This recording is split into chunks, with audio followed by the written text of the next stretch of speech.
Okay, let's talk about it. The $1 million retirement goal. It's this huge psychological milestone, right? It feels like the number, the finish line. But for this, we're going to ignore the feeling and just focus purely on the mechanics. We're going to break down the math and show you exactly why that symbolic number is actually a pretty unreliable target, especially when we're looking at a year like 2030. So let's start with the biggest, most critical misunderstanding about the number itself.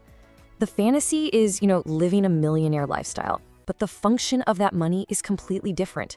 The reality is you don't actually spend the $1 million. You live off what that million can safely generate while keeping the original amount intact. And that one distinction, well, it changes the entire equation. So what can it actually generate? Well, if we use the standard 4% withdrawal rule, which is a widely accepted benchmark for making a portfolio last for at least 30 years, that $1 million portfolio gives you a gross annual income of $40,000. That's it. That is the mathematical reality of the income this asset produces. So let's just be really clear here. You don't live off the million, you live off the 40,000. And for a lot of people, that number is dramatically lower than the lifestyle they imagine when they hear the word millionaire. So now that we've established that reality check, we can move on to the next critical variable.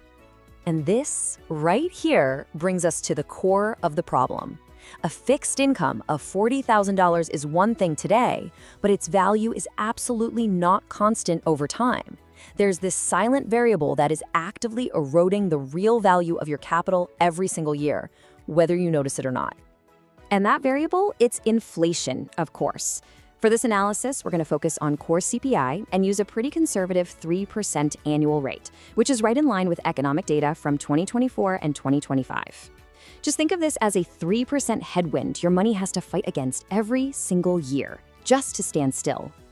Now, to really see its effect, you have to distinguish between these two ideas. Nominal dollars are just the numbers you see on a screen.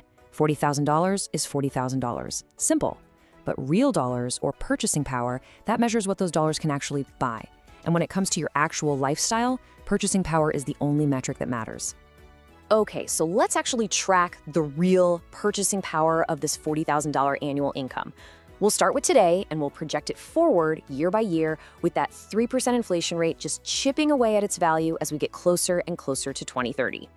Now, what's so fascinating here is just how relentlessly this decay compounds. I mean, look, in the first year, your 40 grand buys what about 38,800 buys today.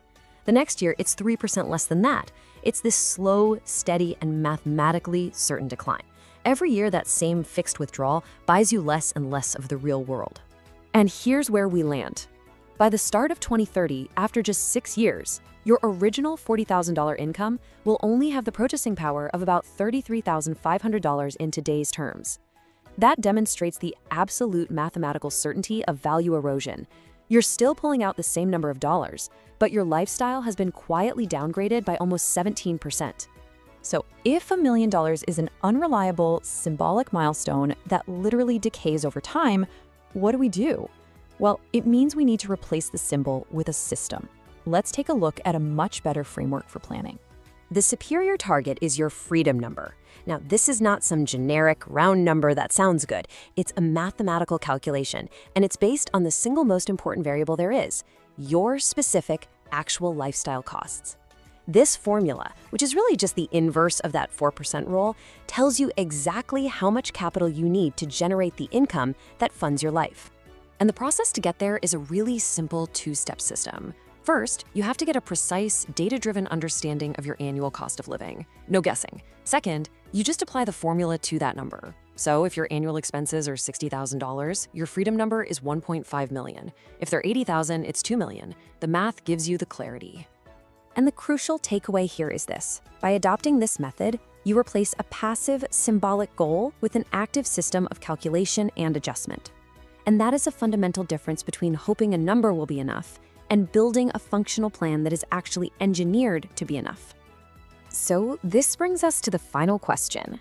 That $1 million dream, it's powerful, for sure, but it is incredibly vulnerable to the realities of inflation and time. Your personalized freedom number, on the other hand, provides the mathematical clarity that a generic milestone simply cannot. It forces you to ask the right question. Not, how much do I need to be a millionaire, but what do I need to fund my life?